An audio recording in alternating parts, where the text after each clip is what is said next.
ভারতের বৈদেশিক মুদ্রা ভান্ডার সব রেকর্ড ভেঙে $705 বিলিয়ন পৌঁছেছে।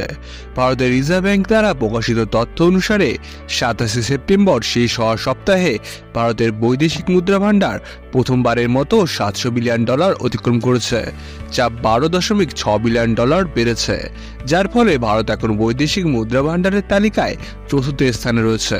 3 নম্বরে রয়েছে সুইজারল্যান্ড, যার কাছে $802 বিলিয়ন বৈদেশিক ভান্ডার আছে।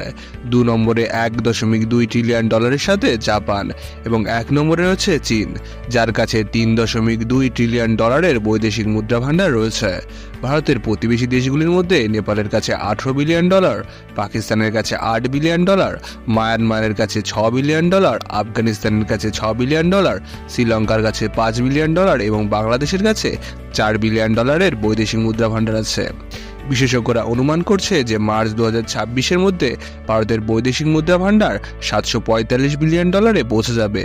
তবে ইসরায়েল এবং ইরানের মধ্যে যদি যুদ্ধ ভয়াবহ রূপ নেয়, তাহলে আন্তর্জাতিক মার্কেটে ক্রুড অয়েলের দাম ব্যাপক হারে বাড়তে পারে।